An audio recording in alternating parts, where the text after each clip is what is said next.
Amigas, amigos, olá. Precisamos falar sobre a fome. É um problema grave historicamente no mundo e no Brasil e que tem piorado nas últimas décadas, piorado em função do avanço do neoliberalismo, que submete a estrutura de produção da agricultura brasileira e mundial às necessidades econômicas e não às necessidades sociais. Esse problema estrutural tem uma agravante agora recente, duas, na verdade, que são a pandemia e a guerra na Ucrânia. Então é muito importante nós começarmos a debater isso e nós vamos ter esse tema nos nossos próximos vídeos curtos a partir de agora. No vídeo de hoje, o que a população brasileira come, do que ela se alimenta, o que o Brasil produz em termos alimentares e o que a população brasileira come. É muito usual na alimentação do brasileiro o arroz e o feijão. Entretanto, dados do Ministério da Agricultura, da tabelinha que está aqui do lado e que eu vou deixar ampliada para a gente, esses dados mostram uma redução da produção de arroz e feijão nos últimos anos e na projeção em estudos para 2027. Vejam, a produção de arroz caindo de um pouco menos de 2 milhões de hectares de produção de arroz de 2000 entre 2017 e 2018 para, em 2027 e 2028, menos de 1 milhão de hectares. A produção de feijão da mesma forma, com uma queda de um pouco mais de 3,2 milhões de hectares para 2 milhões de hectares praticamente em 2027 e 2028. Há crescimento, por exemplo, da soja e do milho, que são produtos para exportação ou produtos para processamento e produção de rações animais e, portanto, há uma produção menor de alimentos básicos da sociedade brasileira, usualmente consumidos pelos brasileiros.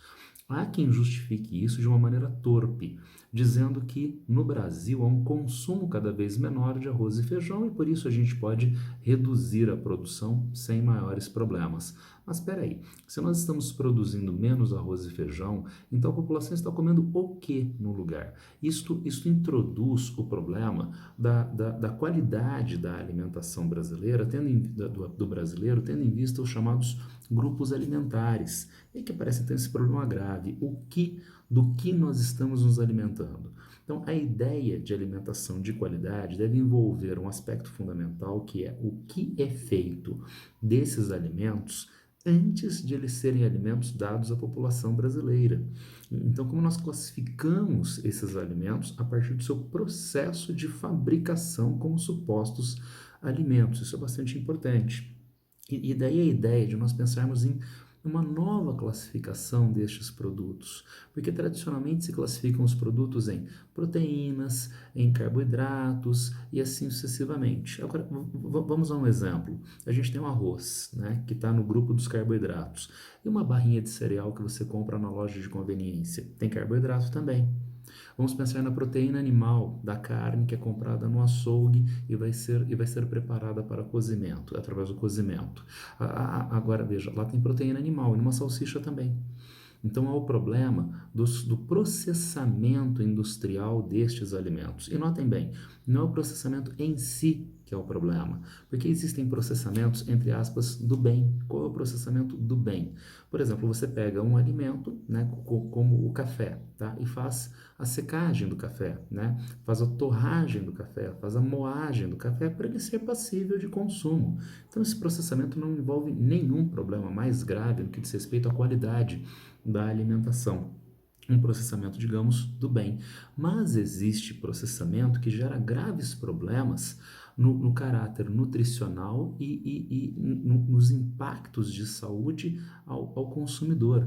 É o chamado ultraprocessado. E daí a necessidade de nós termos uma nova classificação destes alimentos, e é justamente o nome da classificação, a classificação é nova, envolvendo 4 categorias, pensando no processo de produção desses alimentos.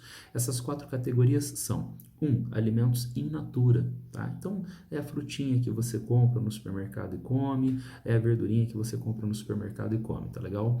2. Os alimentos que são ingredientes culinários, Então, você tem o açúcar, é um ingrediente culinário. Então, a cana-de-açúcar, e a gente não come cana-de-açúcar, a cana-de-açúcar é processada em açúcar para alimentação, a mesma coisa sal, a mesma coisa óleo de soja. O segundo grupo, ingredientes culinários. Um terceiro grupo de alimentos processados. Esses alimentos ainda não são exatamente o problema, porque a gente pega um alimento do grupo 1 e adiciona a ele alguns elementos do grupo 2, os ingredientes culinários, tá certo? Então viram chamados alimentos processados. Agora que vem o problema mais grave, que são chamados ultraprocessados. Os ultraprocessados, esses sim, envolvem adição de produtos químicos que fazem com que as características originais estruturais do alimento sejam gravemente prejudicadas. E não apenas eles perdem valor nutricional de fato, como eles geram graves problemas para a saúde. Voltando ao que eu coloquei no começo do vídeo, então é dito que o brasileiro come menos arroz e feijão. É verdade, segundo a tabelinha que está aqui em cima novamente. Olha só, segundo esses dados, desde 1997 e 98, nós encontramos o consumo de alimentos processados nas grandes regiões metropolitanas brasileiras. Em 1987 e 88 era 10%, né, do total de consumo alimentar da população e vai subir para 23,7%. Então está consumindo menos arroz? Sim, tá. Está consumindo menos feijão também, para consumir mais salgadinho comprado no supermercado, para consumir mais salsicha, para consumir mais os chamados ultraprocessados. E, portanto, a qualidade da alimentação está caindo. Esse processo de mudança não é um processo, né, alegre de opção por parte do consumidor, porque envolve primeiramente o fator de renda. Esses alimentos são mais baratos e, entre aspas, enchem barriga. Você aplaca a sensação de fome através desses alimentos baratos.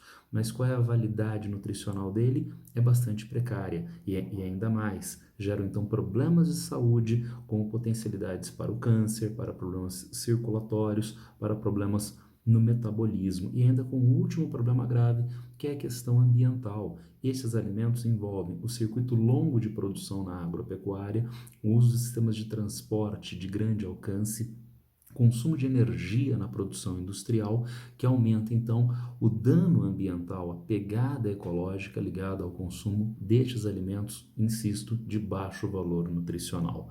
E como então mudar esta alimentação? Como a gente pode abdicar desses alimentos e passar para alimentos mais saudáveis? Isso a gente vai ver no próximo vídeo. Não é uma decisão tão simples. Eu já introduzi a questão da renda, mas há outros problemas bastante graves vinculados a determinantes de consumo da alimentação por parte da pessoa, do cidadão, que a gente vê no próximo vídeo, tá certo? Se alguém tiver algum problema, alguma dúvida em relação a essa apresentação, já sabe, é só me encontrar nas redes sociais. Abraço para todo mundo e boa sorte!